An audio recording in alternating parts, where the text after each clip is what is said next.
Hi, I'm Kelly Kearney with Starry Constellation Magazine, and with me today is Dia Frampton from the new film, the lesbian queer holiday rom-com Marion Gay. Thank you so much for talking with me today. I really love the film. Thank you. Oh, Yeah, it I'm was so glad. really great. I found myself singing that song, the theme song, way after I pressed end after I was finished watching it. It was great.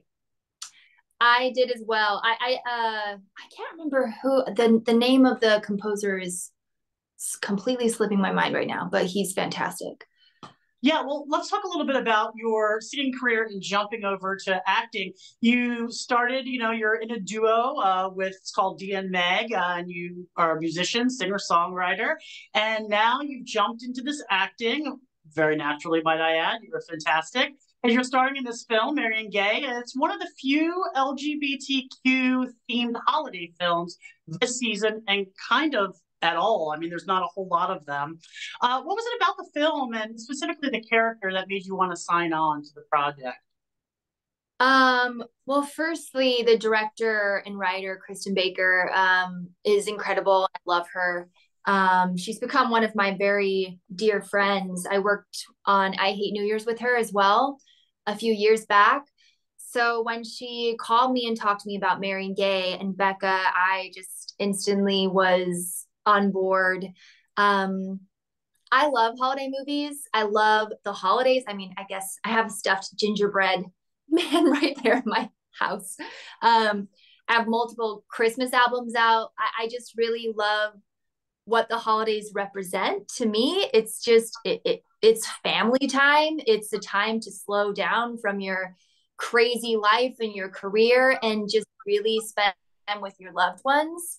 Um, and so Christmas is always has always just been a really special holiday for me. And I think that's kind of what this movie is about, as well as rekindling high school love. No, I loved it. I thought it was so well done.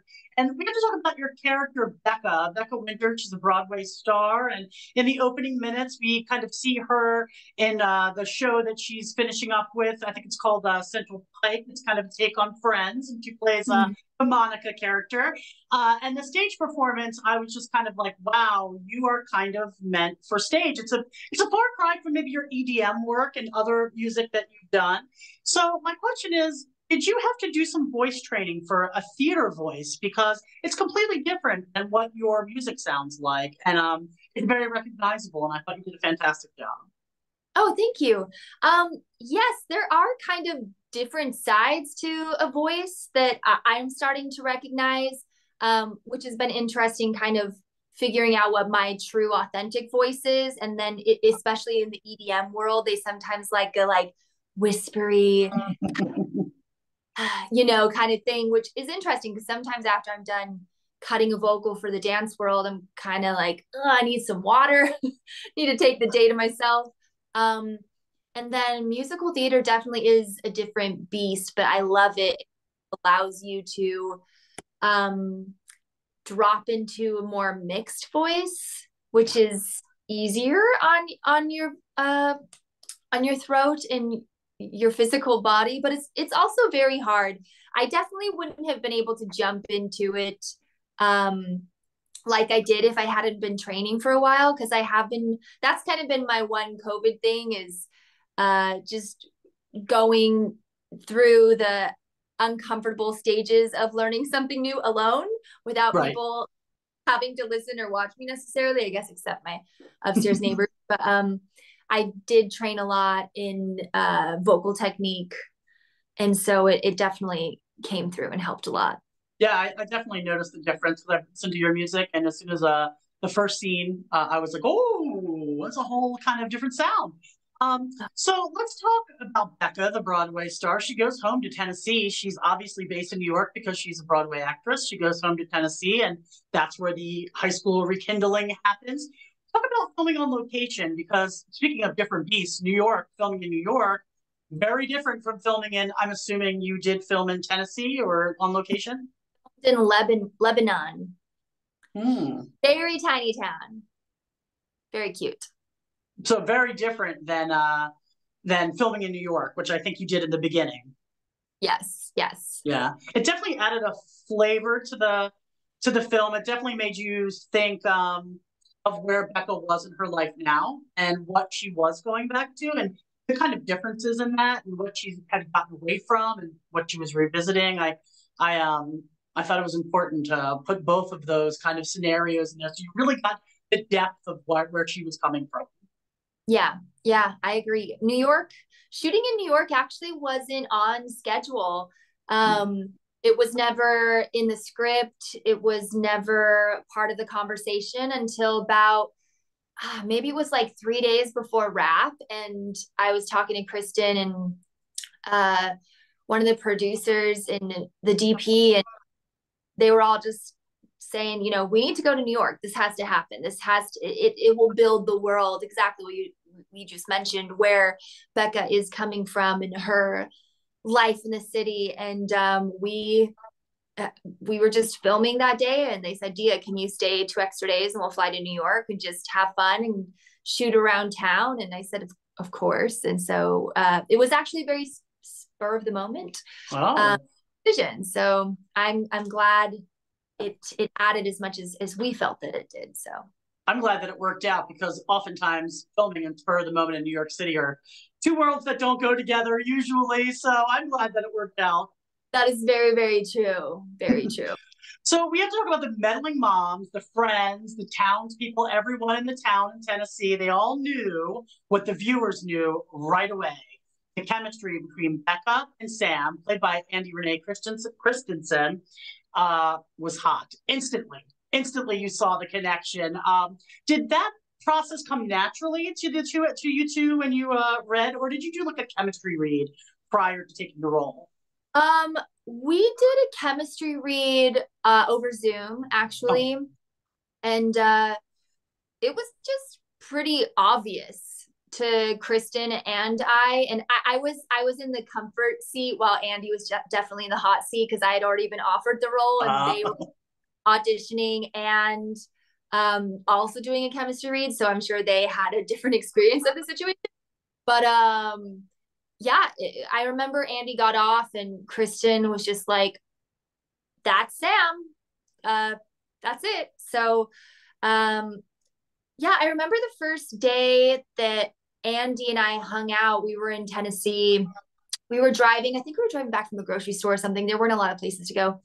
And there was this stray dog on the side of the road, kind of in the middle of nowhere, just wandering around this um, little small town highway. And Andy just said, "Okay, stop the car. Let's see where this dog, like, what's this dog doing?" And they got out of the car. They played with the dog, checked the collar, made sure that it got home. It seemed like a farm dog, so we were kind of like, okay, it seems like that's his kind of like farm space. But that was my first impression of Andy, was just first of all, just like a very take control person and also a very caring person, because I'm kind of the person who's too scared to do anything. I would kind of be like, oh, I hope that dog's okay.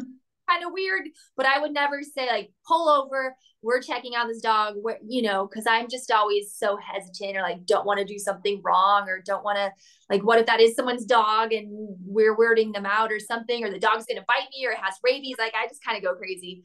but um they were very they had a very take charge character. Sam was a very kind of take charge character, so it makes yeah, sense that Andy would fit into that role so well. And I love the yeah, fact that you two were kind of in this small town. The only place to kind of go was the grocery store, and you're going on these dog standing adventures together. It probably built that relationship up a little bit, so you had some comfort together when you hit the set. yeah, it definitely felt very natural. And I mean, we shot this in March, so it was still that, like, nobody in the crew really went anywhere. It's one of those situations where, if somebody gets COVID, the whole set shuts down. And for indie films, we just don't have money to shut everything down. Um, so we were kind of in our own little bubble, and it was just Andy and myself, and then a few of the other cast members and crew members in this Airbnb in Tennessee. So we would just watch Quentin Tarantino movies and talk about the script and cook breakfast together. And it was just really nice. That is really nice. It's kind of like a instant bond you build when you're more so than when you already build a bond when you're working on a film. You know, when you're living together, you really Yeah. have to kind of get Yeah. along and kind of work together really well. Let's talk about the theater element in this. It's exactly what my rainbow, gay, Christmas, theater loving heart needed. Becca is a Broadway star, like you said, and Marion Gaye, the song, like I said, is cemented in my head. As an accomplished musician, did the film director, which you mentioned, Kristen Baker, did she give you any opportunity to kind of put your own spin on that music? Because I think I read somewhere that you worked on some of the songs, you wrote some of the songs for the film. Mm-hmm. I wrote some music for her last Christmas movie, Christmas on the Ranch. So I wrote a song for that film. For this film, I didn't write any of the music, Oh, and I actually had a really fun time just coming into it because sometimes I really do love writing music for film, but sometimes with different timelines, it takes a lot of time to write and record original music. And when she sent me the songs, I just said, oh, they're lovely. They're everything a Christmas movie needs. And I think I would have jumped in if I felt like, oh, I could maybe change this up, or this might bring this part up a little bit, or add some dynamic or whatever. But I really just thought they were lovely songs. So I just kind of jumped in. oh, I love that. Well, I guess I read wrong. I think I did read that you had worked with her before and you had written some music in the fore. Yeah. When searching for a happy holiday film that's kind of LGBT related or themed, it's so hard to find something. There's the landscape is either depressing or non-existent, kind of. Just really few and far between. Why was representation, at least when you took this role, why is representation in this genre so important to you and to the fans? Why would you say that is? I think it's just, I mean, essentially, we want to see ourselves on screen. We want to be, we want to see reflections of ourselves. We want to, I mean, I think the beauty of being an actor and the responsibility of being an actor, not to get all woo woo and lame, but it's so we can be brave enough to feel things and experience things so that the audience can feel them and experience them with us. And maybe it's something that they're also dealing with. And my twin sisters, they actually said the same thing. They said, we don't want a holiday movie about coming out. I think that there, Yes.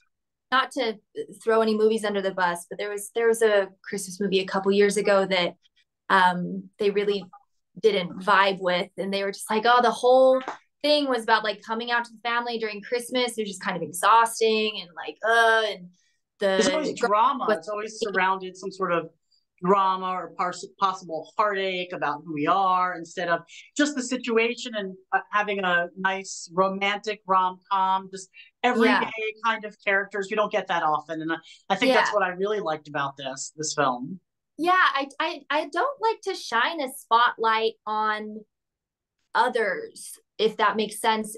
Even like a lot of I write for a lot of well, I write a lot of Asian American stories, and I've been writing a lot of Asian American screenplays, and I really don't like to write screenplays about being Asian or like growing up as a Korean American. I just want the character to be a baker or a lawyer. They don't need to be an Asian American person who just moved here, who can't speak the language, who get some kind of racist treatment at work. I just don't need a spotlight on that. I think people experience that enough in real life. Um, Absolutely. I love watching Asian American stories where being Asian has nothing to do with it. They're just a human being. And I think that's all we all are, especially, in the climate today. There's so much division on so many levels, and I think that's the beauty of storytelling is we're all just human, and we're all one. Absolutely. I mean, we all suffer and we all have joy, but we as a community don't need to suffer for everyone's entertainment. We also have good times. I totally understand that and I appreciate that so much. So, let's talk about the film. Obviously, it's going to land on many people's best Christmas movies. They're going to pop it in after Thanksgiving, maybe Thanksgiving, they'll pop it in. I have to ask, what is your favorite Christmas movie? What's your go to that you watch with your family? Ooh, man. I love Trains, Planes, and Automobiles, even though I Oh, guess that's me more too. giving, but I still watch it around Christmas. Yeah. Um, I love Elf just because it's so funny. Uh, is it It's a Wonderful Life, the Yeah. angel? Yeah. That Hmm. one, that one isn't like, I don't know, that one always kind of makes me a little bit sad. It is sad. But I really enjoy that one. What else do I watch? Honestly, I really enjoy watching new Christmas movies. I like to know what's coming out. I like movies that just kind of feel like a warm cup of cocoa, as cheesy as it sounds. But that's what we look for in the holidays, I feel like. We don't want That anything that's super deep and makes us, depressed. We want something that's going to start the holiday in a good mood and make us feel like that embraced. yeah, that's very true. Ooh, what's the one movie with all the different storylines? Do you know what I'm talking about? Where he holds up the cards and he's Oh, staring at. it's got Emma Thompson in it. Yes, and she Yes, gets I the can't. It's CD. it's right at the tip of my tongue. I know. I have to watch that movie every year, and obviously I cannot remember it. But oh, that's the part when Emma Thompson opens. Sorry for everybody for spoiling it, but you should have seen it by now. And you think it's gonna be the necklace, and it's Joni Mitchell. And I mean, personally, I'm like, I think I'd rather have Joni Mitchell CD than the necklace. But I understand.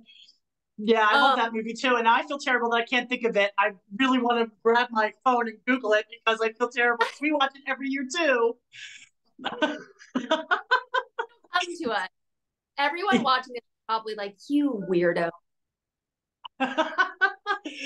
So we have to talk about the fans. The fans are obviously going to love this film, but what they really want is behind the scenes stories. They always want to know they're going to watch this film. They're like, ooh, Sam and Becca. They want to know behind the scenes stories. So talk about maybe your favorite funny moment from filming this from the set, Oh man, what if you had can I any.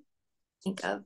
I mean, I feel like every day was just so fabulous. I'm trying to think of any funny moments. I feel like I mean one there's just so many random things that happen on set. Like the when anything we shot in Sheridan's bar, it was freezing. We had to keep the AC and the heater off because it was so loud.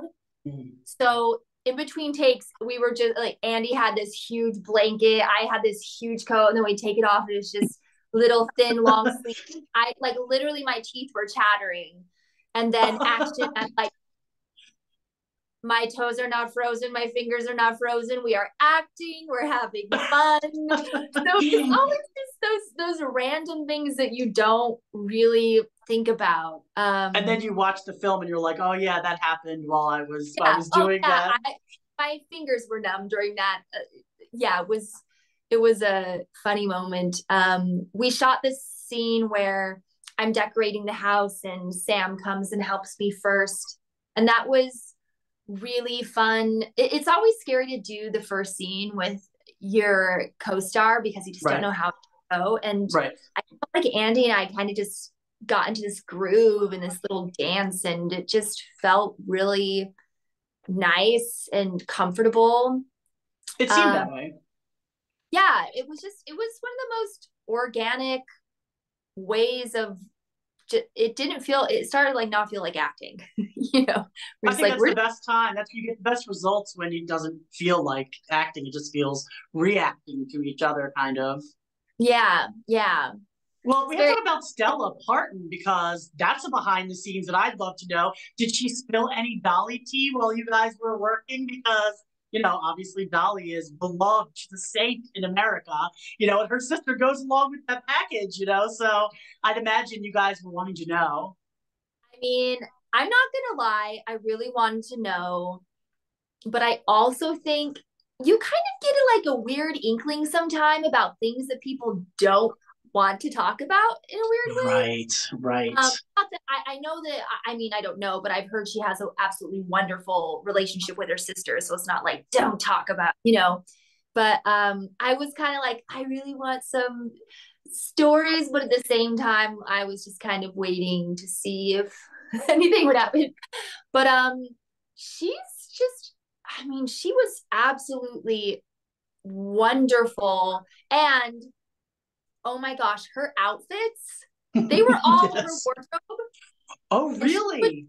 come out and be in this gorgeous dress with these like crazy beautiful earrings and eclectic. She kind of floated. I mean, there are some people that just walk into a room and you're kind of like, you know, Yeah, it's um, like a ray of sunshine a little bit. yeah. And oh my gosh, her heels. I was just constantly like, please do not fall because you are falling off of a mountain. Yeah, I can't believe all those outfits were hers. She had such fashion sense in the film. I love that. Oh, her fashion was just incredible. And yeah, she just, it was just effortless for her. You can tell she's just such a, she has a performer's spirit in everything. Yeah, yeah, I got that right away. So what do you hope the fans when they watch this? What do you hope when they hit end and they're finished watching it? What do you hope they walk away feeling? What do you hope they think about it? What do you hope they get from it? Hope that it's a film that they can watch with their families and just, I mean, it in a weird way, Christmas movies are more about who you watch them with and what you're watching, which I know is kind of a weird thing to say, and I don't want to take away from the film at all. Um, but that's my favorite thing about Christmas movies. I have five sisters, so it's just getting all of us together and watching something that's just uplifting and light and fun and romantic. Um, just something that can kind of bring you together and I mean, talk about a stressful year for us all. Yeah. um, Or stressful 5 years, maybe. yeah, it's just so nice. I mean, I used to call things that made me happy or calm me down guilty pleasures, and I don't anymore. I just think, you know, this is special. It's nice to have something that is just joyful. Yeah. Um, it doesn't have to be a guilty pleasure, and it doesn't have to be this kind of crazy Shakespearean play. It's been a long day. I want to watch a holiday rom com, and I hope everybody enjoys the film and uh, maybe it will rekindle some high school loves. I don't know. Maybe they'll watch it and say, "Oh my gosh, I need to call so and so." Oh my gosh, maybe they will. Maybe they will. It's like a little inspirational. I certainly gave me all the warm and fuzzies, and I felt immediately in the mood for Christmas as soon as I watched. And I think that's what you want in a holiday film. And the fans are they're gonna love it. Obviously, what do you want to say to them? They follow your work. They listen to your music. They're gonna watch this. They're gonna freak out. What do you want to say to them? Um, I just want to say, I mean, thank you for watching this film and for supporting storytelling. It's definitely been a year of gratitude for me. Just every now and then I'll just be working on something or writing something, and then I'll have this moment, I'll stop and say, oh my gosh, I can't believe that I am fortunate enough to be able to sit here and write a song or able to sit here and work on this script. And it's kind of, you know, incredible to have that opportunity, and honor. And I loved working on this film. Every project that I do, I want to do to the best of my ability, and I hope that they enjoy it. I think they're going to love it. And you mentioned something about your writing. So, are you working on other projects besides, doing Dunkets for this? Are you working on other things? Yeah, I love writing songs, but I also have been writing a lot of screenplays. So Oh, I wrote a drama feature that's also a musical. It's kind of got Once vibes. ooh. Uh, I mean, Once is incredible. I'm not not pitting myself up against that magic. Um, I also wrote a Christmas feature. I wrote a half-hour comedy pilot. I really, and of course, they're all kind of based in the music world, which is what I know and what I love. So I hope to kind of merge those worlds together. Yeah, I mean, it's just been so fun. I love writing.